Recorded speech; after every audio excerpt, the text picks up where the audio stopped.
Hola, ¿qué tal? ¿Cómo están? Espero que estén súper bien y pues bienvenidos a su podcast favorito, Exclusivas por el Planeta, solo aquí en Exclusivas Tlaxcala.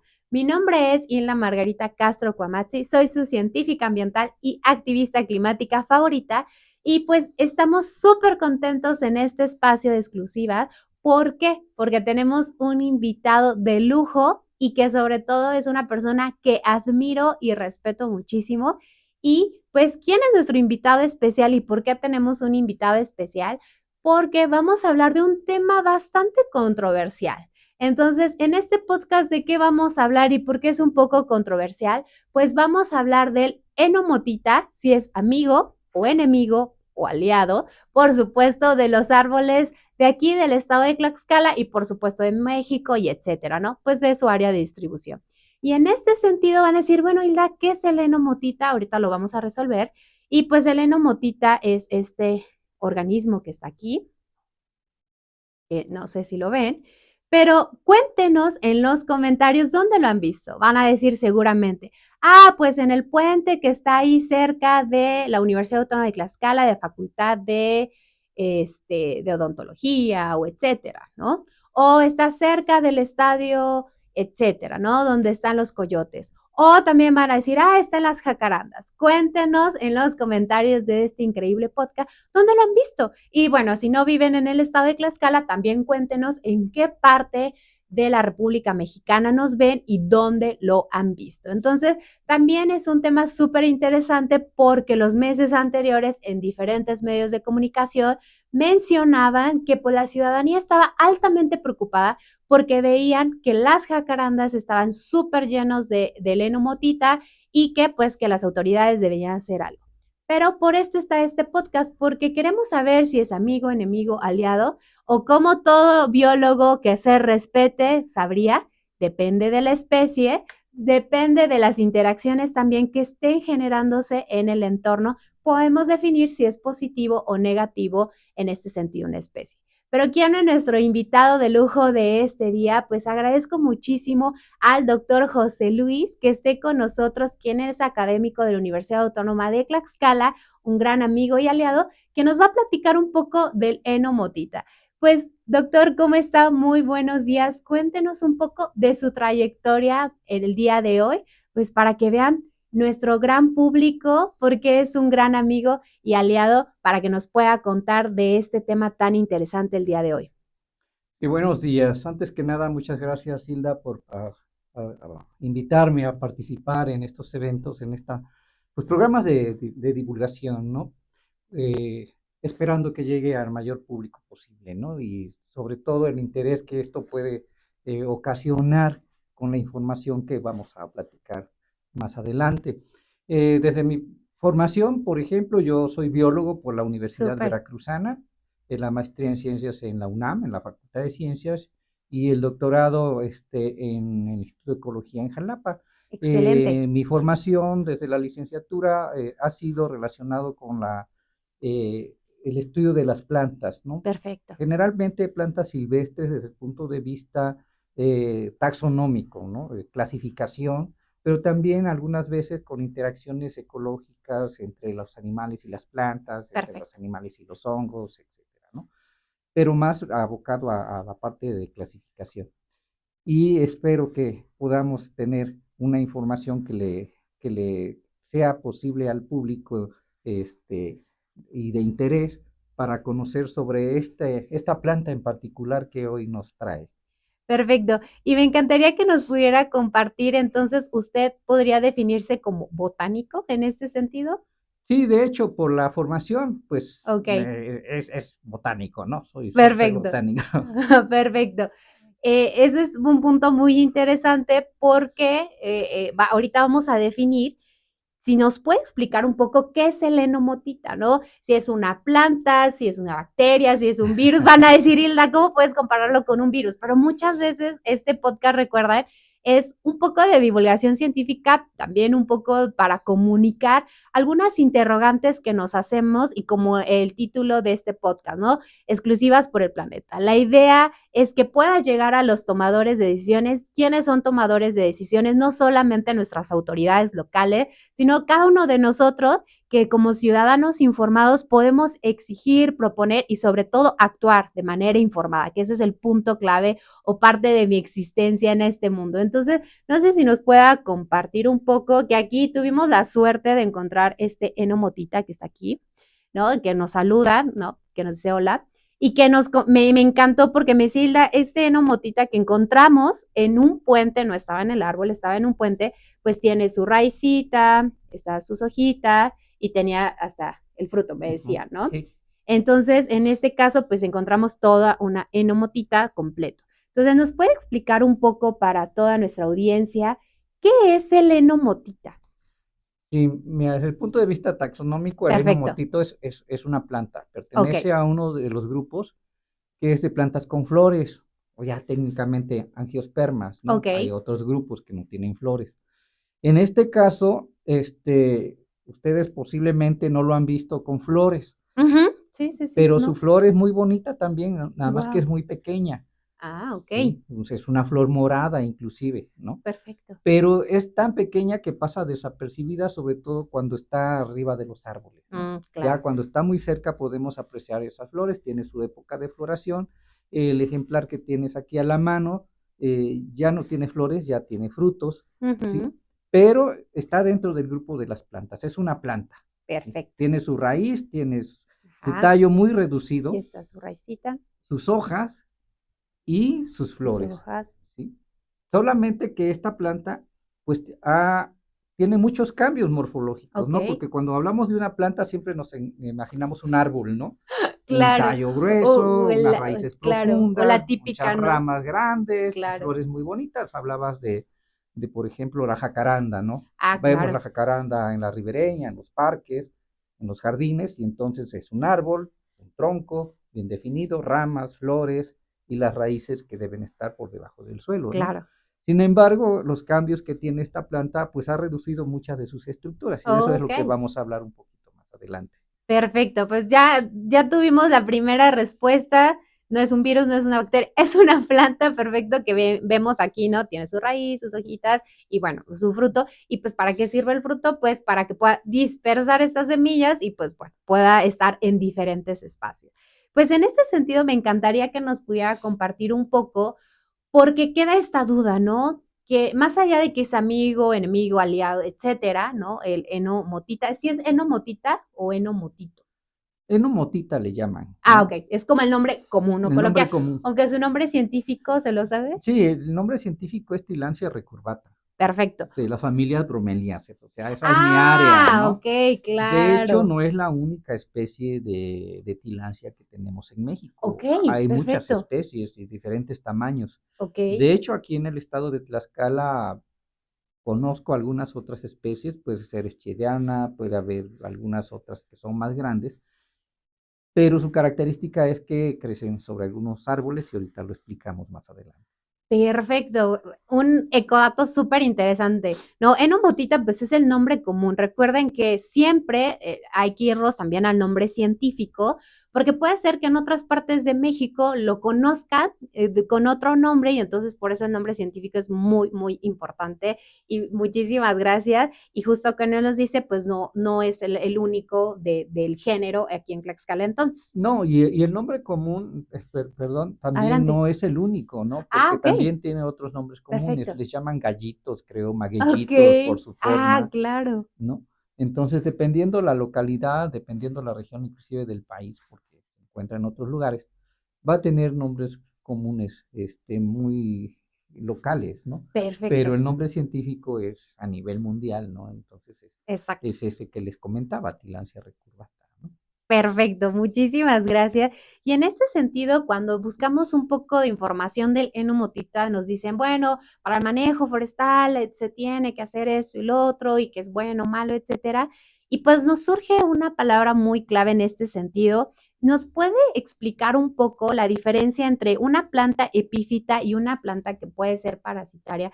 Porque muchas veces recordemos que el enomotita es una planta epífita, si no tengo mal entendido. Entonces, ¿nos puede explicar un poco la diferencia? Y eso tal vez nos pueda permitir esa dilucidar, dar un poco de luz para responder esta gran pregunta que queremos tratar de responder el día de hoy, que si es amigo, amiga, etcétera, si es aliado o no, el enomotita, pues de nuestros árboles de manera general. Claro, sí, con mucho gusto. Mira, te decía hace rato que estas plantas han tenido muchos cambios en su morfología Ok, para adaptarse a los ambientes diversos en donde ellas viven, ¿no? O tratan de sobrevivir. claro. Eh, Estas plantas crecen sobre otra planta, ¿no? Ok. Eso es lo que sería epífito, ¿no? Epífito Ah, es ok. sobre de una planta, Ah, ok. ¿no? Entonces, en este caso, el enomotita, pues lo vemos creciendo sobre los troncos de Ujú, otras plantas, pero también lo podemos ver creciendo inclusive hasta en cables que conducen energía claro. eléctrica, que Este, rescatamos hace ratito, que estaba sobre el puente aquí adelante en material metálico, ¿no? ujú, Solamente un pequeño soporte de polvo, de materia orgánica, y allí se desarrollan y ahí permanecen. Eh, la pregunta es, ¿epífita o parásita, no? ujú, El parasitismo es para todo aquel organismo que va a vivir a expensas de otro, ok, ¿sí? Pero le va a absorber el recurso, ¿sí? perfecto. En este caso, de enomotita en particular, crece sobre esta planta, pero no absorbe el recurso de la planta hospedera, Ok, ¿no? Sino que solamente lo utiliza de soporte.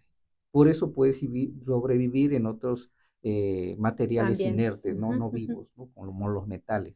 Entonces, no absorbe, no daña al hospedero.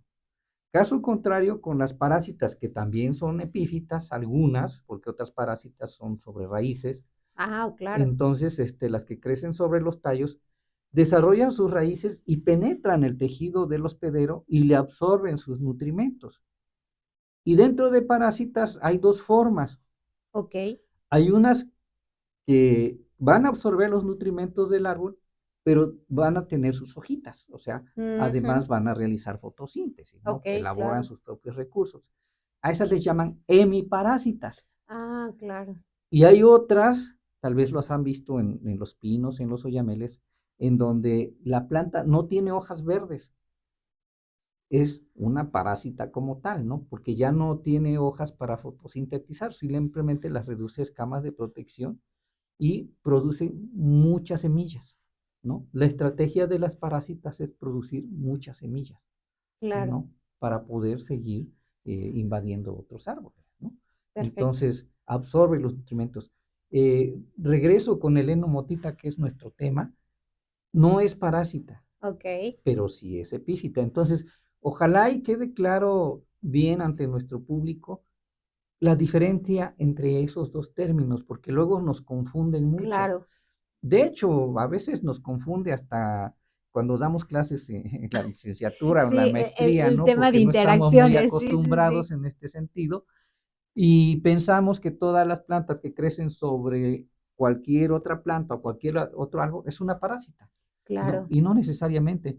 En este caso tenemos, por ejemplo, este grupo de las tilancias, pero también hay un grupo que aquí no está muy representado desde el punto de vista epífito, que son las orquídeas, Ah, claro. ¿no? También Ujú, crecen sobre ujú. otros Sí, sí, árboles, sí. pero no son parásitas, ¿no? O sea, acumulan sus nutrimentos, tienen estructuras para acumular sus nutrimentos y para poder sobrevivir y solamente usan de soporte a la planta. Claro. Y las orquídeas son súper valoradas, o sea, sí he Claro, visto, bueno, tal vez por sus flores, etcétera, pero sí son súper valoradas y cuidadas y también, y eso me permite llegar a la siguiente pregunta, ¿no? Realmente, si el enomotita, pues crece en todos los árboles o tiene una afinidad especial, tal vez por las jacarandas que hemos visto que, ay, no, creció mucho las jacarandas y justo eso le veníamos caminando el doctor José Luis y yo, y yo le decía, bueno, me hace preguntar esto, ¿realmente el enomotita tiene una tendencia especial a seleccionar cierto tipo de árboles, los árboles que están enfermos o qué pasa?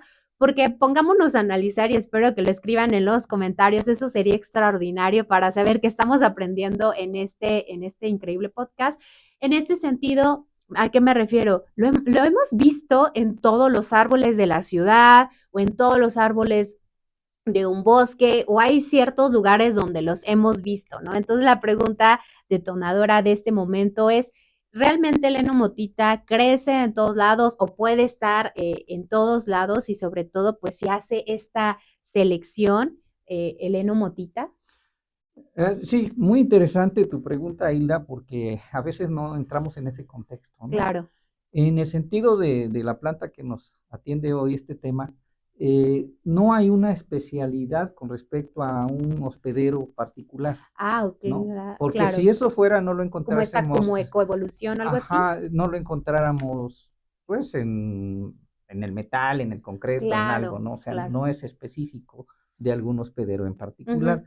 cosas que en algunas parásitas sí lo Sí, es, sí, sí, sí. ¿no? Entonces, ¿de qué depende? Pues va a depender de donde haya una pequeña cantidad de polvo, de materia orgánica, que tenga cierta humedad para germinar cuando llega la semilla ahí, y ahí se desarrolla y solamente se soporta, ¿sí?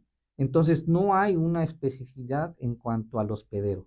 Puede Perfecto. crecer en cualquier árbol, solamente en la jacaranda lo vemos, porque si ustedes observan a detalle su corteza, y espero que cuando vean los árboles lo vean a más detalle, Tarea. tiene una corteza muy estriada, tiene Ah, surcos, tiene todos claro. esos. Entonces ahí es donde aprovecha y de protección de su raíz o por el viento que llega a sus semillas se quedan ahí y la agarran de soporte, ¿no? Si ustedes van al campo y ven un madroño, no lo van a ver con epífitas. ¿Por Claro. qué? Porque Se también va, observen, porque el sí. madroño tira su Ujú. corteza cada cierto tiempo. Y lo mismo los eucaliptos, aquí en Tlaxcala tenemos Claro, mucho muchísimo eucalipto eucalipto. y también pierden su corteza, ¿no? Exterior, la van cambiando y entonces ahí no es buen soporte para ellas, ¿no? Claro. Entonces es como también de esas especies de árboles como una estrategia de protección, ¿no? Evitan las parásitas en sus troncos en ese sentido, ¿no? Wow. Porque no se arraigan, la semilla, aunque pueda germinar un tiempo, la corteza externa la va a tirar, ¿no? Wow, es algo bien interesante que nos dice, porque tal vez es mucha observación y la ciencia parte mucho de eso, ¿no? De la Claro, observación, el análisis, todo el método científico, por supuesto, pero ese es un punto muy importante, ¿no? Es mucho, como decía, el madroño es uno de mis árboles favoritos, se me hace un árbol muy bonito y pues obviamente en nuestros bosques no lo encontramos así como un bosque de madroños, ¿no? Es bien interesante y justo como comentaba, existe estas características que van a permitir que sea o no un lugar adecuado o un lugar donde pueda sobrevivir el enomotita, ¿no? Y claro. justo pongámonos a analizar después de este podcast, me encantaría que compartan dónde más han visto, no solamente en qué árboles, los han visto en puente, los han visto en cable, justo lo hemos visto en cables de luz o etcétera, ese es un tema muy importante. Y por otro, hemos leído o he leído que también el enomotita puede funcionar como un indicador, ¿no? Un indicador de algo. ¿Nos puede comentar algo al respecto? Si puede servir como un bioindicador y si es un bioindicador, pues un bioindicador, pero ¿de qué? ¿Qué nos está indicando? Sí, primero, retomando que su raíz es muy reducida y que no va a penetrar tejidos para alimentarse, la pregunta sería entonces, ¿cómo obtiene el agua? Ah, ok, ¿No? perfecto. Entonces, generalmente sabemos que tenemos nuestra plantita, nuestro jardín y le ponemos agua en el suelo, Uh -huh. ¿no? ¿Por qué? Porque la raíz sabemos que absorbe el agua, o nos han dicho que la raíz absorbe el agua, ¿no? En este caso, les decía, las modificaciones de esta planta es que la raíz solamente la tiene desde el punto de vista de soporte, Claro. no tanto como para absorber el agua. Mm, Entonces, la siguiente pregunta lógica sería cómo absorbe el agua, porque necesita agua para el claro, proceso para sobrevivir, fotosintético. claro. Entonces, si ustedes observan con detenimiento una planta de heno o de tilancia o como le llamen magueyito, acérquense mucho y van a ver como que tuviera escamas. Y si usamos un microscopio o una lupa simplemente, vamos a ver que esas pequeñas protuberancias blancas que están en las hojas, ¿sí? Son escamas delgadas que las llamamos higroscópicas. ¿Qué Ok. quiere decir? Son capaces de absorber el agua ambiental. Ok. ¿Sí? O sea, ¿qué quiere decir? Nosotros sabemos que el aire tiene cierto porcentaje de humedad, Sí. Uh ¿no? -huh. Entonces, ellas aprovechan esa humedad y la transforman para llevarla a su planta y utilizarla desde el punto de vista fisiológico. Otras especies de tilancia han desarrollado una base más ancha Ujú. para aprovechar el agua cuando llueve. La Ok. almacenan ahí, les llaman plantas tanque a veces, porque Ah, almacenan claro. agua allí y favorece el desarrollo hasta de otros microorganismos en ese, porque es otro microambiente allí que se Claro, forma, claro. ¿no? Pero ellas aprovechan en almacenar el agua, resguardarla para irlo utilizando posteriormente para sus necesidades fisiológicas. Entonces, sus estrategias adaptativas son interesantes con estas plantas. Creo que las hemos satanizado mucho. Sí, un poco. Sin embargo, son muy interesantes desde el punto de vista ecológico evolutivo, ¿no? Perfecto. Les decía, no causan daño. El único daño posiblemente que pueda llegar es por la abundancia de los individuos que pueden Claro. causar cierto peso hacia las ramas, sobre todo las secas, ¿no? Y hace rato preguntabas si había especificidad. No, también cualquier árbol que tenga otro tipo de corteza, como por ejemplo los encinos, pueden tener esta cierta cantidad. Hace poco aproveché una visita que hice allí por Temezontla, donde tienen un bonito bosque de encino, Wow. y está igual de tupido los encinares con este tipo de esta especie de tilancia, más otras especies que te decía que pueden llegar a ser más grandes que esta, ¿no? Que está ok. Sí, entonces, tal vez la pregunta que tenga el público, si ve la imagen que nosotros tenemos del ejemplar aquí, y le estamos llamando enomotita, entonces van a decir que no es el enomotita porque no se ve como motita, ¿no? El motita es como morado. Ok. Y el que están viendo aquí es verde, ¿no? Entonces, hemos visto enomotito, es la misma especie, pero simplemente que debido a la cantidad de luz, dependiendo en dónde está, va a cambiar de tipo de pigmento para realizar la fotosíntesis, Ok. ¿no? Creo que los que están por la jacaranda son un poquito más morados por el estilo. He visto algunos comentarios que dicen que entran en competencia por la luz con las hojas. Ajá. Sean observadores y vean en dónde está pues, colocado el enomotita y no compite con las hojas de la jacaranda. La otra, hay que también saber que la jacaranda cuando florece pierde sus hojas, ¿no? Pero no es por causa del enomotita, sino ya es Perfecto. algo particular de los individuos que fueron introducidos a México para adaptarse al ambiente frío, porque la jacaranda viene de ambientes cálidos, Cálido. tropicales de Sudamérica, ¿no? Perfecto. También se ha adaptado a estos ambientes. Claro. Y en ese sentido, por ejemplo, usted nos podría compartir un poco, pues, de cuáles podrían ser estas interacciones positivas que pudieran tener en su ambiente el enomotita. Y también, pues, es válido estas interacciones, pues, negativas, porque eso parte de hacer este podcast, porque muchas veces si no entendemos la biología, las interacciones, ¿no? La biología básica, me decían mucho en el CTBC, hay que conocer la biología básica y sobre todo el tema de interacciones para poder proponer estrategias de conservación o de manejo, etcétera, ¿no? Entonces, aquí en este sentido me encantaría que nos pudiera compartir, pues, algunas interacciones que podría tener el enomotita con su ambiente y hay un punto muy interesante que estábamos platicando hace rato que yo le decía, bueno, ¿por qué el enomotita está tal vez en la zona arbolada que está al lado de una ribereña, que es aquí el río Zaguapan que cruza la capital del estado de Tlaxcala? Y me comentaba de las corrientes del viento, también la humedad, etcétera, porque al final de cuentas, esta planta, el enomotita, pues no va a crecer, y a la naturaleza muchas veces ocurre esto, pues no es tan al azar, ¿no? O sea, sí podría ser al azar, ¿no? Porque pues lo dispersa el viento y va al lugar que cae, y si no es el adecuado, pues simplemente no va a sobrevivir, ¿no? Entonces, ¿nos puede compartir un poco al respecto? Claro, sí, esta planta aparte, decíamos que tiene su fruto, el espécimen que tenemos aquí, Ujú. y dentro de ese fruto vamos a tener semillas que tienen estructuras como pelitos Ok, que les van a ayudar a que sean llevadas por el viento a cualquier lugar, o sea, van a llevar la dirección del aire, ¿no? Entonces, podría ser azaroso. Ya donde llegan, efectivamente necesitan que haya esta cierta cantidad de materia orgánica, que ya haya cierta humedad para que pueda germinar y arraigarse allí. Hace rato me preguntabas que puede utilizarse como bioindicador. De hecho, va a estar creciendo en zonas húmedas. Yo te decía, por ejemplo, del bosque de Sabino en Temesonta, solamente es en una zona, no es en todo el bosque. Ok. Y eso nos está indicando que esa zona va a tener cierta Toda humedad humedad, ok. diferente a la otra. Lo que vemos aquí en la ribereña también, ¿no? Por un lado son dos cosas, la humedad del río, ¿no? Ujú. Que está, les decía, estas aprovechan la humedad del aire, ¿sí? Entonces, si nos acercamos al río, a la orilla del río, pues vamos a tener un aire más húmedo, Claro, ¿no? Pero además lo vamos a tener presente en los árboles de la ribereña, porque al dispersar sus semillas, las corrientes de aire también están más fuertes a la orilla del río que dentro del centro del claro. zócalo, ¿no? Por Ajá, ejemplo, ¿no?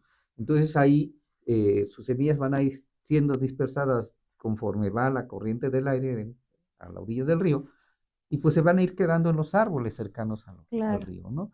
Y por eso vamos a ver muchos individuos allí.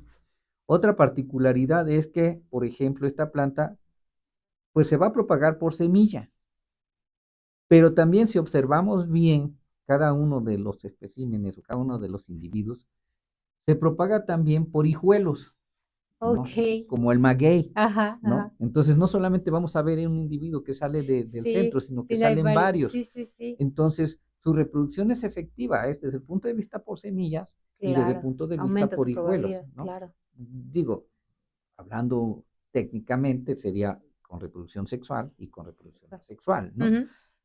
La otra, las interacciones, dado que son como magueyitos y están de esa forma formando estas estructuras, pues pueden servir de protección a otros organismos, llámense hormigas, llámense animales pequeños, que inclusive pueden tener sus nidos ahí, les dan protección, Ok. ¿sí? Tal vez no tanto alimento, les dan protección. Y hace rato te comentaba que las flores son pequeñas y son tubulares, corresponden a un síndrome de polinización que podría ser o por insectos o por Ujú. algunos colibríes que pueden ser Claro, que visitados, puedan ¿sí? Nada visitar más esa que son muy estructura. pequeñas, Ujú. ¿no? Entonces, son las interacciones que pueden tener con algunos otros organismos allí.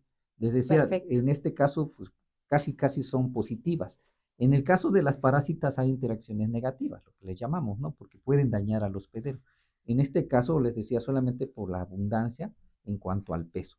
Por lo demás, no le hacen daño al hospedero desde el punto de vista que se alimenten de él, solamente es Claro. soporte. Perfecto.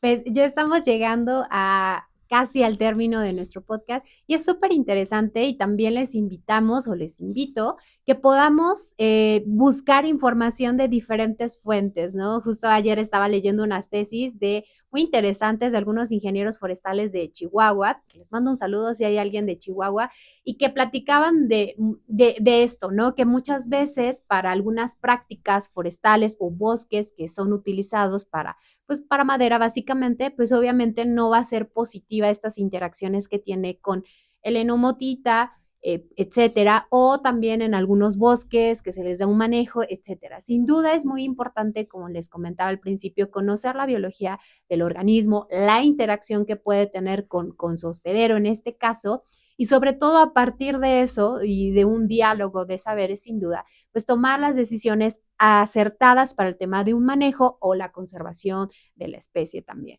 ¿no? Y antes de terminar esto, hay muchas literatura que comenta que hay diferentes prácticas para hacer la remoción del enomotita y que hay desde la mecánica, desde la química, que la química no es la mejor porque pues puede tener algunas afectaciones por el grado de toxicidad que puede tener, obviamente mata a la enomotita, pero también tiene otras consecuencias. Algunos ocupan bicarbonato, o sea, hay muchísimas, ¿no? Y en este sentido, como nos comenta, tal vez ya la abundancia del enomotita es tal que puede haber una probabilidad de que por el peso se caiga la rama o también pues ya es una rama vieja, una rama muerta, etcétera. En este sentido, nos puede comentar de manera general, pues, ¿cuáles usted ha escuchado que son algunas prácticas para remoción? Y por último, me encantaría que nos pudiera compartir si el heno motita es mexicano o no es mexicano, o si vino de otro lado, porque sabemos que la jacaranda pues no es de aquí de México, pero le dimos la bienvenida, ¿no? Hace muchos años, ¿no? Pero nos puede comentar si es mexicano o no es mexicano, porque igual eso también nos puede hacer entender pues las interacciones que tiene, ¿no? Por esta biología misma de evolución que ha tenido en nuestro territorio. Sí, mira, primero, el control. Estaba leyendo precisamente lo que comentas, ¿no? Que hay varios diferentes métodos que han utilizado para el Ujú, control. Creo que el más extendido es el mecánico. ujú, así es. ¿Por qué? Porque les decía que la raíz se adhiere fuertemente a la superficie de la corteza. Entonces, cuando tú aplicas un herbicida o un químico, pues dañarás la parte fotosintética, ¿no? Porque los herbicidas van hacia la parte fotosintética, ¿no? Bloquean cierta fase de fotosíntesis, no quiero entrar mucho a tecnicismos, Ok, este, y hace que la hoja se seque, ok, ¿no? y Ya no claro, y sea si no hace funcional. fotosíntesis, pues Ajá, pero al final claro, queda la raíz allí sobre la ok. superficie, ¿no? Y entonces la que han utilizado más es la mecánica, sobre todo cuando nuestro interés es más estético, ¿no? Ok. En el sentido de la jacaranda, por ejemplo, lo que nos interesa es que se vea bonita, que resalte la flor morada en la época que florece. Y como no tiene hojas, entonces resalta mucho la cantidad de enomotita que hay en las ramas. Sí, Y sí, sí, entonces, sí. desde el punto de vista estético, estamos acostumbrados que eso como que estorba, ¿no? Ujú, ujú. Lo que me interesa es el color de la jacaranda, ¿no? Y lo demás, pues parece feo esos abultamientos grises o morados que tenga ahí, ¿no? Esa es la parte estética. Entonces, generalmente creo es lo mecánico, ¿no?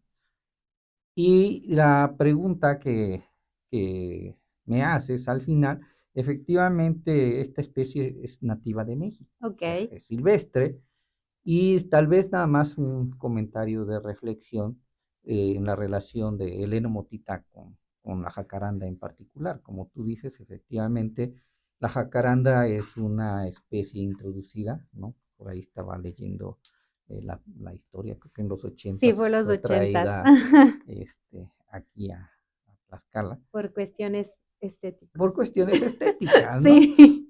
Y pues está bonito, ¿no? Se ve bonito, hay en la Ciudad de México también y hay en algunas otras ciudades. Y entonces cuando nosotros vemos esto, pues no queremos que nos perturbe el paisaje, ¿no? Que se ve muy bonito. Sin embargo, la idea que quiero que reflexionen ustedes es que podemos nosotros destruir 100 individuos de una planta nativa para conservar un individuo de una planta exótica. Eso se los dejo como reflexión. Exacto. Sí, y claro, en temas de conservación, esto me hace recordar mucho a la maestría, ¿no? Que el doctor Jorge Vázquez creó un pequeño monstruo en mí, ¿no? Porque siempre era de, no, Hilda, no puedes tomar las decisiones de manejo, conservación, que en algún momento yo quería impulsar eso, ahorita estamos más con temas de incidencia en política porque es necesario, decir, son blancos y oscuros, ¿no? O sea, muchas cosas hay que conocer el contexto, porque tal vez el enomotita es necesario remover o etcétera, en una zona o en una práctica donde justo pues la idea es que se va a cortar esos árboles para algún uso o algún manejo en específico. Y aquí decimos también aquí se tiene que remover porque la interesante o lo que queremos es el tema también estético, ¿no? Y justo ayer también estaba leyendo unos artículos de, si no mal recuerdo, fue de Michoacán, de algunos especialistas en Michoacán y nos decía, bueno, también el enomotita ayuda en el tema del microclima, ¿no? Lo que nos Claro. comentaba, el tema de absorción de dióxido de carbono, bueno, muchas cosas. Entonces, este también es un llamado a que seamos ciudadanos más conscientes y sobre todo que podamos, a partir de la observación, a partir de la información de diferentes medios, ¿no? De diferentes artículos, diferentes especialistas, pues podamos tomar decisiones de manera informada y que también podamos impulsar eso, ¿no? Que podamos tomar mejores decisiones de acuerdo a nuestro contexto, nuestra realidad. Y justo como decía en este tema de cómo hacer la remoción, hay varios, ¿no? Que decía el tema de poda, ¿no? La poda selectiva, que hablamos en algún momento, en algún podcast de la poda, si no, váyanse a ver ese video. Porque también muchas veces decimos, no, vamos a podarlo y estamos haciendo algo contraproducente contra el árbol porque lo estamos matando. Y entonces, en este sentido es pensar esto, ¿no? Hay que pensar. Entonces, en este sentido, pues le agradezco muchísimo, doctor, por estar en este espacio y sobre todo, pues la reflexión de hoy, esta pregunta, ¿el enomotita es amigo, enemigo o aliado de nuestros árboles? Esa respuesta ustedes la van a tener después de esta reflexión que tuvimos y creo que no podemos ser tan claros en este podcast si es amigo o enemigo. Como todo, como buen biólogo diríamos, depende de la especie y en este caso depende de la interacción y del contexto del lugar. Así que pues les dejamos este podcast con esta reflexión de este día, si es un amigo, enemigo y sobre todo que puedan salir a sus calles de su ciudad, de su entorno, de su localidad o sus zonas arboladas de su localidad y puedan ver dónde los han visto y se imaginen qué interacciones está teniendo con su ambiente. Pues por mi parte es todo, les agradezco muchísimo y pues nos vemos en otro espacio de exclusivas por el planeta y también compartan en este espacio qué otro tema les gustaría que pudiéramos abordar con algunos especialistas, con algunos amigos o también a mí me encanta a veces compartirles algún tema de mi interés que sale de mi corazón y por supuesto de mi lóbulo prefrontal, ¿no?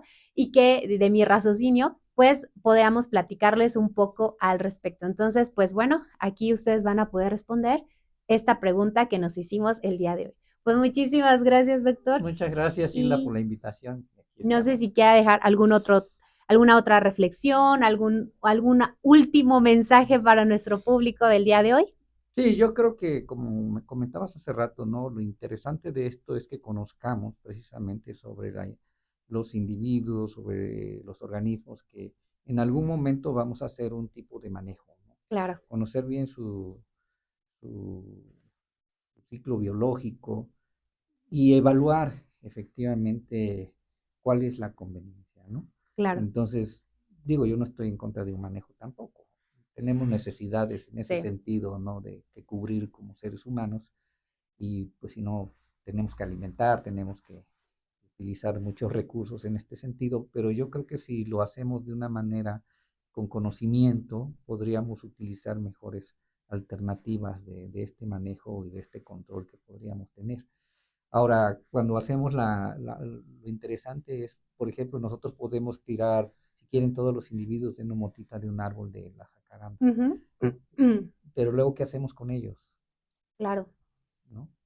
Entonces, eh, hay que pensar qué opciones podemos dar a, con estos individuos que siguen vivos allí, ¿no? Y que en algún momento, pues van a resistir hasta donde su capacidad de sobrevivencia los lleve cuando los amontonamos. Y al final van a ir a parar a un basurero, ¿no? Entonces, tal vez buscar una alternativa de aprovechamiento, si este recurso ya lo estamos quitando, claro, o una gran área de oportunidad. igual, tal vez sería más difícil resembrarlos en otros árboles, ¿verdad? Claro, Entonces, pensar, ¿no? ¿Qué vamos a hacer con eso, ¿no? Porque al claro. final, yo no sé si lo que tiraron, porque sí se hicieron Ujú, ujú, varios eventos y lo que tiraron aquí en la ribereña se dio un aprovechamiento posterior o simplemente se fue al basurero, ¿no? claro, Entonces, siguen siendo organismos vivos, ¿no? claro, Y pues hay que aprovecharlos al máximo si los vamos a claro, aprovechar. Y si no, conocerlos, qué tanto nos están dañando, ¿no? claro. Porque eh, creo que, bueno, al menos como biólogos, pues nos interesa seguir estudiando la naturaleza, ¿no? Claro. Y en ese sentido es un tema bien interesante y una gran área de oportunidad para juventudes tesistas, Claro, etcétera, personas de a pie, porque justo también leía eso, ¿no? Que pueden servir como para composta o también como, ¿cómo le dicen? Como hospedero, como algo así como para, ¿cómo decirlo? Para que ahí coloques algunas semillas y que puedan germinar. No, no recuerdo el concepto, la verdad no leí mucho, solo fue como muy somera esa lectura que hice, pero sí decía que cuando hacen la remoción, eh, hay estas áreas de oportunidad para poder utilizarlo para otros fines, ¿no? O sea, claro. composta, etcétera. Y hay como varios estudios al respecto. Entonces, creo que también es de un área de oportunidad. Bueno, ya se hizo el manejo, ya se hizo la remoción, preguntarnos qué vamos a hacer y qué vamos a hacer, si es viable, no es viable, te contamos con el recurso humano, económico, tecnológico, técnico para hacer eso y darle como cerrar como este círculo realmente. Una reflexión muy interesante. Claro. Muchísimas gracias, doctor José Luis. Le Ok, agradezco mucho. Y pues bueno, muchas recuerden que, gracias. perdone, muchas gracias. Y recuerden que pues esto fue su podcast Exclusivas por el Planeta y nos vemos muy pronto.